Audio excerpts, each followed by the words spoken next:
Dans Les escrocs, le blanchiment des idées sales, publié chez l'Artilleur et en vente sur le site tvl.fr, vous allez dans la boutique TVL, Julie Graziani explique comment les mécanismes d'escroquerie financière se retrouvent dans la manipulation des idées politiques ou intellectuelles. Nous allons explorer avec elle ce fameux blanchiment des idées sales et surtout comment nous pouvons nous en protéger. Julie Graziani, bonjour. Bonjour Martial, merci de votre invitation. Vous êtes éditorialiste politique, vous êtes aussi une spécialiste de redressement d'entreprise. Et peut-être c'est d'ailleurs cet aspect-là qui m'intéresse pour l'instant, parce que c'est donc à travers vos expériences vécues que vous faites une analyse très précise des méthodes utilisées par les escrocs financiers, pour commencer. Et alors, on s'aperçoit qu'elles sont presque infinies. Alors, infinies dans leur variété, mais quand on analyse la grille d'escroquerie ou le schéma de l'escroquerie, finalement, on réalise qu'on retombe à peu près toujours sur des schémas narratifs qui se ressemblent, qui constituent un peu comme une base de l'escroquerie et sur laquelle l'inventivité des escrocs vient broder et vient aménager des scénarios qui ont l'air divers. Si on prend la pyramide de Ponzi, par exemple, qui est bien connue, cette escroquerie financière qui consiste à payer les intérêts des investisseurs précédents avec l'argent apporté par les investisseurs suivants dans une espèce de fuite en avant jusqu'à ce que les investisseurs fassent défaut et que tout s'effondre. C'est un système qui existe depuis très très longtemps en fait, même s'il a été popularisé à l'époque par Charles Ponzi, on était à la fin du 19e siècle, et qui donne lieu à beaucoup de déclinaisons possibles. Donc vous avez un invariant décliné de manière très diverse. Les autres points de similitude qu'on retrouve, c'est dans l'utilisation des ressorts émotionnels qui vont permettre à l'escroc de harponner sa proie et surtout de la garder bien en prise. Et le mécanisme lui-même pour amener la victime au consentement, où là aussi on va retrouver à chaque fois à peu près les mêmes données. Donc les briques ou les pièces du puzzle sont un peu toujours les mêmes, mais les escrocs les agencent de manière différente. Oui, parce que parmi ces techniques d'escroquerie répertoriées, vous citez des processus et des promesses alléchantes, par exemple, la confiance forcée, vous évoquez la confusion volontaire. Il y a un point qui est amusant, tout au moins très intéressant à lire, c'est le chantage affectif. Et là, on retrouve par exemple les injonctions écologiques que vous évoquez sur ces notions de chantage affectif. Qu'est-ce qui vous paraît le plus répandu ou le plus utilisé pour arriver à ces fins ?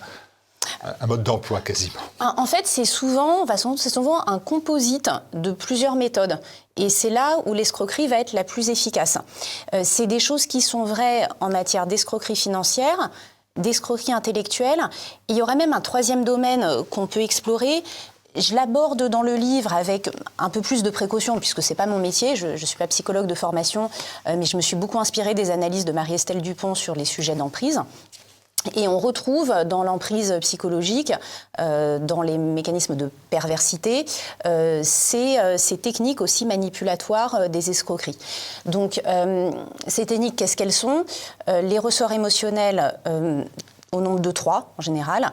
La cupidité. Alors la cupidité, elle va se décliner en tout un panel de choses. Ça peut être la cupidité strictement financière, mais ça peut être aussi la cupidité liée à l'amour-propre, le fait d'être flatté et valorisé. La peur aussi, et là pareil, la peur, l'escroc va activer différents mécanismes de peur, l'intimidation, l'ostracisation, la détresse, la frustration, la peur des lendemains. Et également les bons sentiments. Les bons sentiments sont un moyen d'appâter les gens et de les faire tenir assez dociles parce qu'ils ont le sentiment d'œuvrer pour une juste cause. Donc, si on parle de l'écologie, pour revenir à votre question, vous allez retrouver... c'est une escroquerie. Vous allez retrouver dans une certaine écologie, dans les injonctions écologiques, ces 3 mécanismes.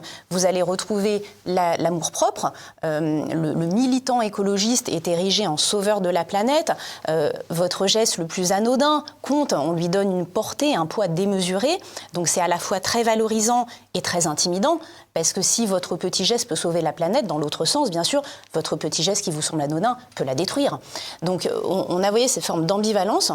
On va retrouver aussi les bons sentiments, puisque de la même manière, c'est extrêmement gratifiant de se sentir investi d'une noble cause qu'on fait avancer avec une équipe autour de soi, un sentiment d'investissement collectif. Tout ça, ça booste l'ego. Et le troisième élément, on va retrouver la peur. qui, dans l'injonction écologique, se manifeste par les prédictions apocalyptiques que vous connaissez bien, que je n'ai pas besoin de détailler, et qui sont systématiquement grossies, exagérées, pour frapper les esprits, pour faire réellement peur.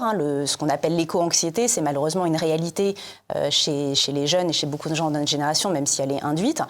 Et on va retrouver l'autre versant de la peur, qui est aussi cette fois l'intimidation, c'est-à-dire si tu ne fais pas comme je t'ai dit de faire, attention, tu seras mis du côté des ostracisés, au banc de la société, car tu mets en danger ce grand enthousiasme collectif nécessaire pour sauver la planète. J'ai pris ce thème de l'écologie, je les ai fait ressortir dans l'ouvrage parce que c'est vraiment le moment de passerelle, de pont que vous effectuez entre l'escroquerie et l'argent et puis la manière dont on peut escroquer les opinions. Dans votre introduction, d'ailleurs, vous avez cette phrase, Marx disait que la religion était l'opium du peuple, ce qu'il ne nous avait pas dit, c'est que la politique est la cocaïne du peuple. À ce point-là? Oui, j'ai trouvé la formule facile peut-être, mais frappante parce que la principale critique qui était faite contre la religion, c'est qu'elle était apaisante. Et que, étant apaisante, elle désintéressait ou elle détournait les gens de travailler à leur propre bonheur individuel. Je peux entendre l'argument, mais on a remplacé cet apaisement, cette forme un peu de résignation par quelque chose de bien plus dangereux. C'est cet enthousiasme frénétique qui saisit les électeurs ou la population à chaque fois qu'un sauveur se présente, propose des solutions faciles, rapides, simples à mettre en œuvre, aux résultats, selon eux, éprouvés. Et tout ça donne à chaque fois ce petit afflux de dopamine qui est typique des mécanismes addictifs. Et ce qu'on constate, c'est que tout en étant systématiquement déçus et désillusionnés, car les gens ne sont crédules qu'un instant, finalement. Et vous voyez bien ce cycle en politique et en militantisme de la ferveur, où on y croit, on y va tous, le militant fait du porte-à-porte. Et puis après l'élection, le découragement, les espoirs brisés, les promesses trahies. Et pourtant, ça recommence. Et à l'élection d'après, le cycle repart et on y croit toujours. Les escrocs exploitent des failles psychologiques de leurs victimes, ça c'est clair, vous en faites d'ailleurs la démonstration tout au long de l'ouvrage. Quelles sont ces failles qui sont exploitées par les responsables politiques et idéologiques? Comment ils s'y prennent? Alors, donc c'est celle que j'ai citée. Vous dites qu'il y a une méthode, donc oui, voilà. Nous la connaissions. Oui, donc j'ai pris soin de dissocier les ressorts psychologiques, donc ceux que j'énumérais tout à l'heure, cupidité, bon sentiment et peur, avec les déclinaisons dont on a parlé, et la méthode, parce qu'il ne suffit pas d'avoir la faille psychologique, encore faut-il avoir la méthode pour hameçonner et exploiter. Et là, il faut beaucoup de finesse, c'est un peu, pour les pêcheurs qui nous écoutent, ils savent bien ça, quand le poisson mord, il faut pouvoir ramener la ligne, ni trop vite, ni trop lentement, avec des à-coups, pour que le poisson finisse par se fatiguer. Et donc il y a un peu de tout ça dans la méthode très fine des escrocs.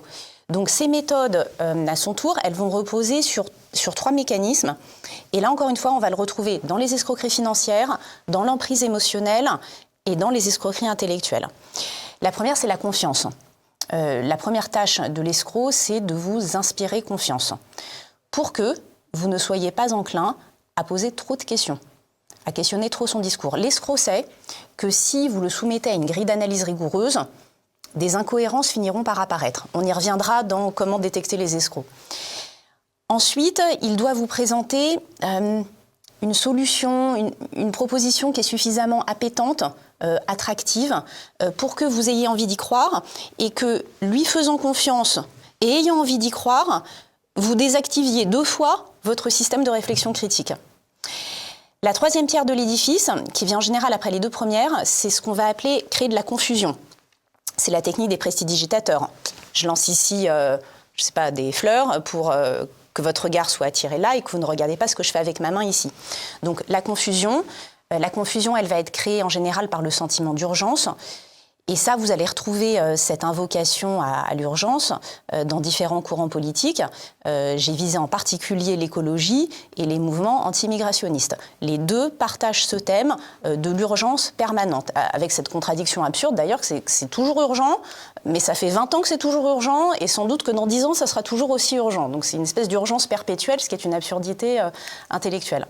Donc c'est ces 3 mécanismes qui sont mis en place pour obtenir le consentement de la victime et surtout le garder le plus longtemps possible. Parce que dans vos analyses, en fait, nos compatriotes apparaissent soit comme des proies idéales, trop confiantes d'un côté, parfaitement désorientées, et j'ai encore envie de vous dire, là, comment on escroque? Ben oui, quels sont les signes concrets qui doivent alerter un électeur, un citoyen, qu'il est embarqué dans le blanchiment des idées sales, dans une forme d'escroquerie idéologique, en fait?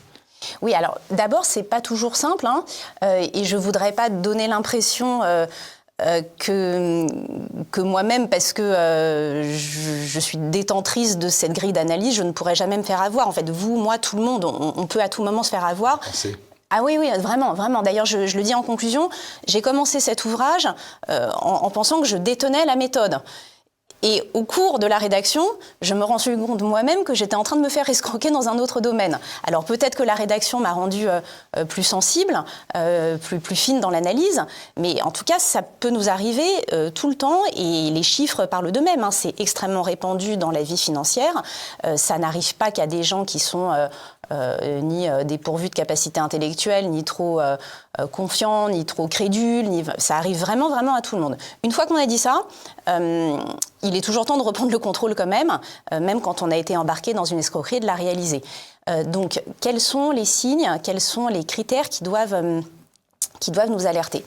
Parce qu'on ne peut pas nous escroquer grand-chose. On nous escroque du temps, un peu d'argent peut-être, et puis notre vote. Notre implication, notre énergie, les militants consacrent une énergie mentale, un temps considérable à faire avancer leur cause. Alors, ils ont aussi des contreparties, ce que j'ai appelé les bénéfices secondaires, que vous verrez dans qu'est-ce qu'ils ont à y gagner, puisque bien souvent dans le militantisme, on est aussi un peu à la fois escroqué et escroqueur. Hein, tout ça se mélange. Donc, il y a des contreparties en termes de gain d'influence, en termes parfois d'accès à des postes plus prestigieux, en termes de statut social. Tout ça n'est pas à négliger. Mais il y a aussi beaucoup de tromperies qui vous vident simplement de votre énergie et de militantisme qui finissent leur parcours extrêmement déçus en ayant le sentiment d'avoir été rincés et essorés par une cause qu'ils croyaient juste et dont ils réalisent qu'elle était simplement un moyen de les vider de tout ce qu'ils pouvaient apporter pour les autres ou pour les chefs de mouvement.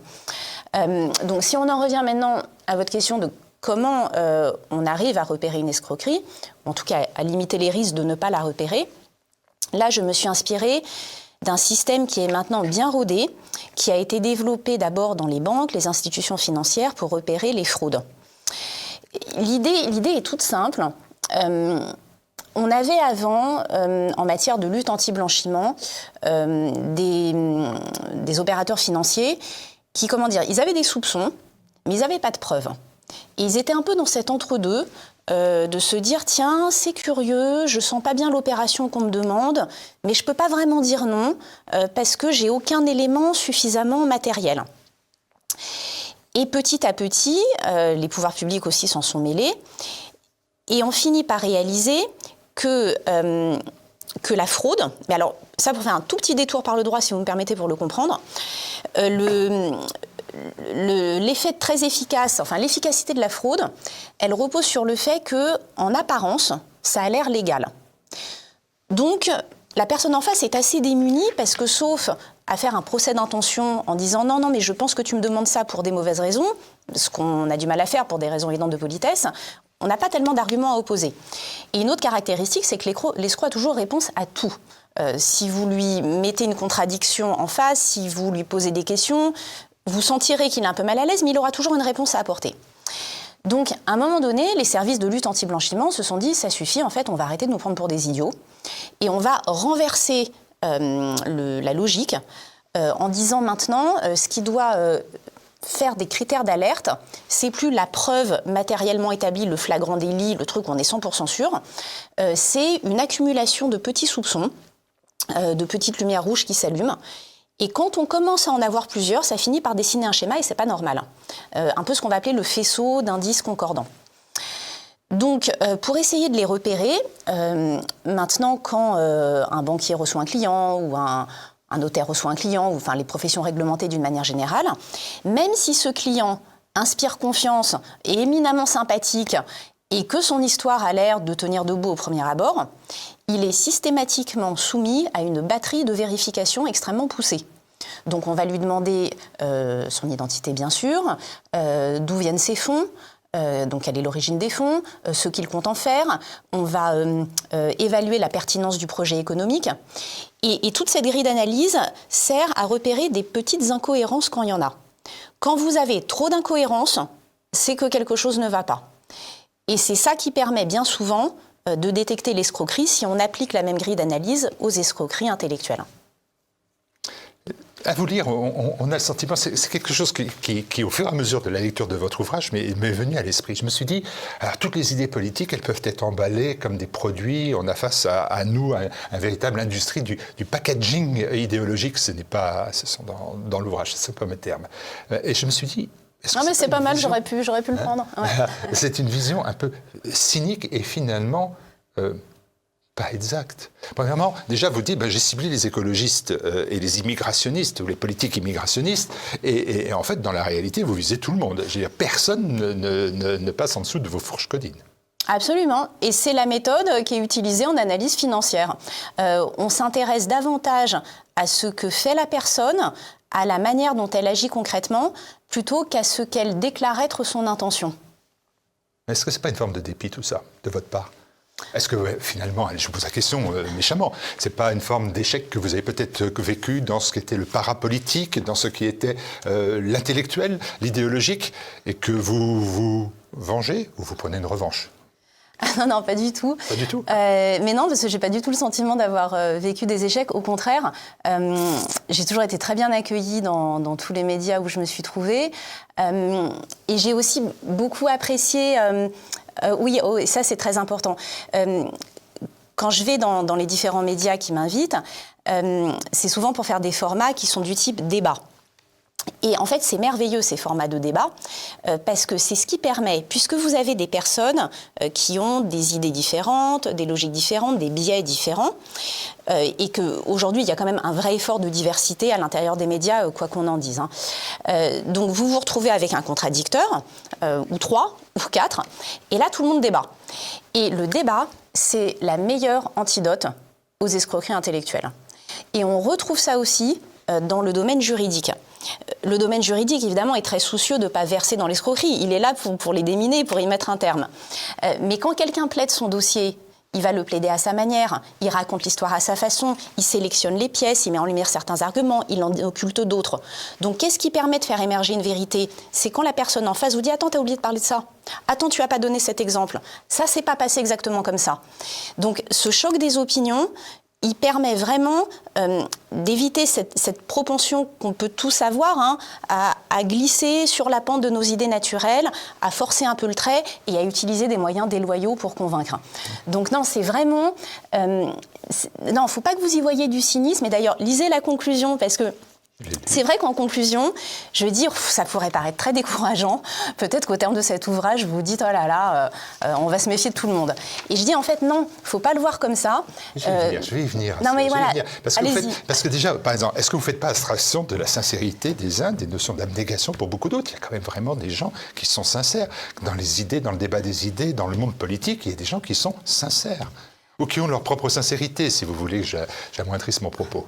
Absolument, et c'est pour ça qu'il soit bien clair que pas des escrocs, alors. Ah non, mais qu'il soit bien clair que je vise les escrocs. Je vise pas les militants, je vise pas les politiques, je vise pas tous ceux qui croient à leur combat et qui ont envie de les faire avancer. Je sais qu'ils peuvent être tentés par facilité, par confort, par envie d'aller plus vite ou plus rapidement, de verser dans l'escroquerie. Encore une fois, ça nous guette tous et dans les deux sens. Mais c'est ce que je dis en conclusion, on peut aussi se réjouir et trouver ça formidable d'avoir cet enthousiasme renouvelé où finalement on lance des idées, il y en a qui sont prédominantes à certains moments, je parle des idéologies en dernière partie, qui se cassent misérablement la figure parce qu'elles sont devenues prédominantes, donc elles ont pris trop de pouvoir, donc elles ont écrasé les idées concurrentes et donc elles deviennent tyranniques. Et en dépit de tout ça, c'est vrai qu'on y croit toujours et on recommence avec un enthousiasme renouvelé sur l'idéologie d'après qui ne marchera pas plus que les précédentes, mais on est, et ça c'est formidable chez l'être humain, il n'est jamais découragé. Et la dernière raison de se réjouir, c'est qu'en fait c'est très amusant de détecter les escroqueries, c'est un jeu de piste. Vous êtes là, vous suivez les indices à la trace, vous dites attends, est-ce que je suis pas en train de me faire avoir, vous essayez de repérer, il y a quelque chose de très ludique en fait dans cette analyse-là. Alors dans cette escroquerie, il y a forcément des complices. Dans toute escroquerie, il y a des complices. Alors, les blanchiments d'idées sales passent par des intermédiaires, on va dire des complices. Les médias, certains médias, certains. Les ONG, les experts, certains experts. Il y a des pages d'ailleurs savoureuses sur ces fameux experts. Pour vous, quels sont les complices les plus nuisibles de ce blanchiment idéologique contemporain? Qui fait le plus de mal, finalement? Ce sont ceux Je serais tenté de vous dire les médias, parce que c'est le plus facile, mais... Et pourtant, ce sont aussi eux qui déminent.